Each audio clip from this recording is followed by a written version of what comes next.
Israeli Prime Minister Benjamin Netanyahu blames the Palestinian Authority's incitement for the recent bloodshed in a visit to the family of the latest victim.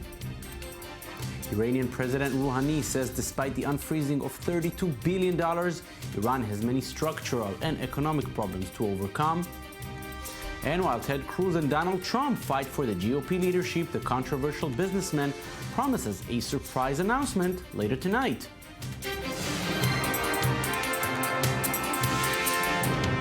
Hello and welcome to I-24 News. I'm Jonathan Regev with the latest headlines.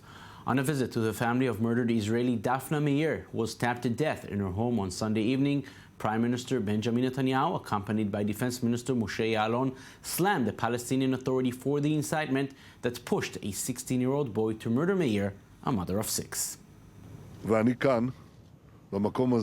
I'm here in this place to announce that we will fight our enemies, demolish the assailant's home, revoke working permits in addition to all other actions carried out by the IDF, which apprehended the killer. There's humanity, a desire for peace and coexistence on one side, and boundless hatred on the other. Hatred which is sparked by the incitement of the Palestinian Authority, Hamas, and other fractions. It's time for the international community to stop the hypocrisy. The root of this conflict is the refusal to acknowledge the right for Jews to have their own state in any kind of borders. Former U.S. negotiator on the Iran nuclear deal, Wendy Sherman, spoke at the Institute for National Security Studies conference on her first visit to Israel since the Iran deal was finalized. During her address, she said that the Joint Comprehensive Plan of Action is good for the United States, the world, and Israel, and rather than trust, the deal is about ongoing verification. I-24 News diplomatic correspondent Tal Shalev is at the event, and she filed this report.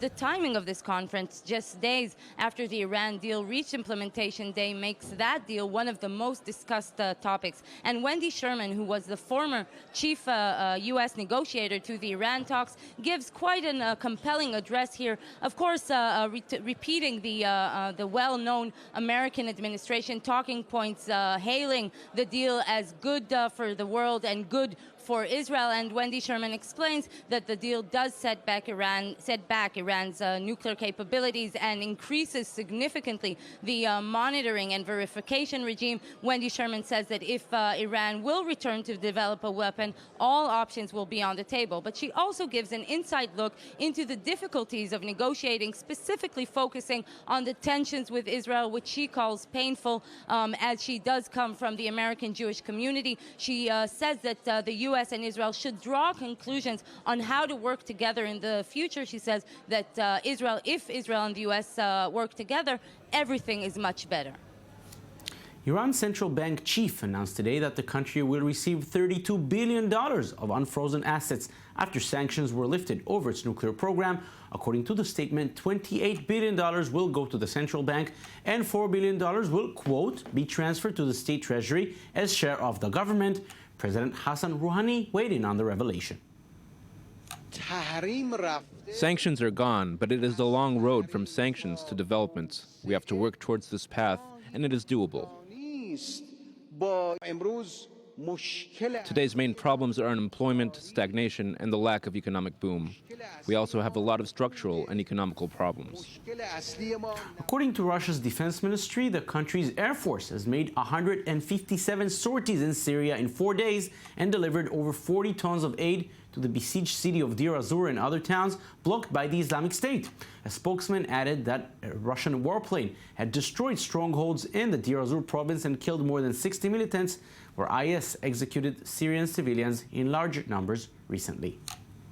And according to a UN report revealed today, nearly 19,000 Iraqi civilians have been killed between January 2014 and October 2015. The number of wounded is double that amount. The I-24 News Desk has more on the story. Staggering violence. A new report by the United Nations reveals almost 19,000 civilians in Iraq were killed as a result of ongoing turmoil from the beginning of January 2014 up until the 31st of October 2015. Nearly 40,000 others were wounded. The UN also estimates that 3,500 people, most of them women and children, are being held captive as slaves in Iraq by the Islamic State group.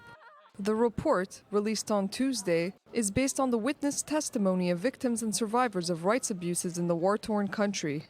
Over the same 20-month period, 3.2 million people were internally displaced as battles between Iraqi forces and IS continue to rage. When jihadists fleeing the advancing Iraqi army in Ramadi tried to force families to follow them, many residents decided to stay where they were and hide, as this resident recounts. We closed the door and sat inside without electricity or water and without anything. We could see IS from behind the door. They were searching around the perimeter of the house and knocked at every door, but they could not get inside to us. We turned off the lights and hid, and we kept the children silent in order not to be noticed by them. They forced many families to leave with them to Juwaiba. They loaded people in pickup trucks without clothes and without anything. We decided not to go with them. We remained for 11 days in a house in Sofia, and we waited for the security forces to come and get us.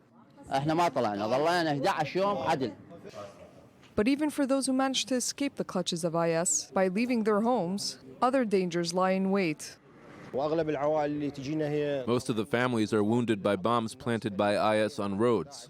Thankfully, we treat the wounded and then evacuate them to the nearest area.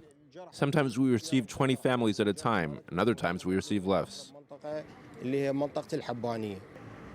Counter-terrorism forces have in fact had to switch gears from direct combat to humanitarian relief.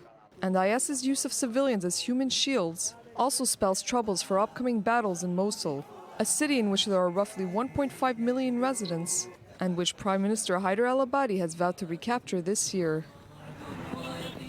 The U.S. Supreme Court said today it will review President Barack Obama's authority on whether he has the ability to protect millions of illegal immigrants from deportation. The politically charged case, brought forward by 26 states, mainly led by Republicans, comes from the administration's appeal against a lower court ruling that blocked Obama's attempt to reform immigration policy through executive orders. Donald Trump says he has a big announcement to make later tonight in Iowa, but he's not saying what it is. Trump's campaign did, though, reveal he will be joined along a very special guest. They didn't give any hints. Meanwhile, he's upscaling his remarks against Ted Cruz, seen as his biggest threat to the race. ABC News has more. This morning, Donald Trump sending a signal to a key Iowa voting bloc, saying he can do something Senator Ted Cruz cannot. I'll be much stronger in protecting the evangelicals. In an interview with the Christian Broadcasting Network, Trump comparing himself with Ronald Reagan. He didn't read the Bible every day, 7 days a week, but he was a great president.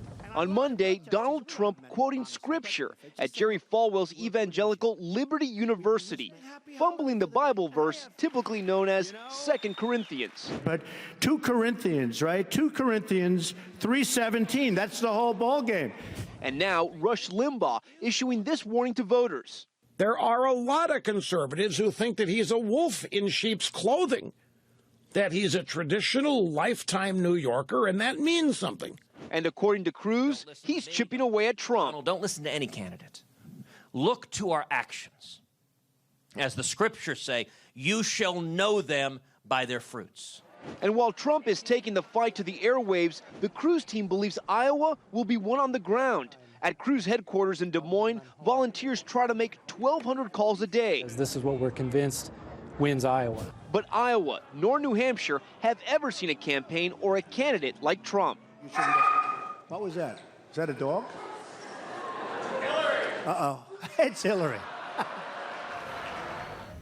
And we end this edition with breaking news out of Iran, where according to local media, the Deputy Foreign Minister Abbas Araghchi will visit Jeddah in efforts to ease tensions with Saudi Arabia. We have seen tensions between Iran and Saudi Arabia flame recently over tensions regarding Yemen, Syria, Lebanon, and other issues in the Middle East, with, of course, the biggest event being the lighting of the Saudi embassy in Tehran.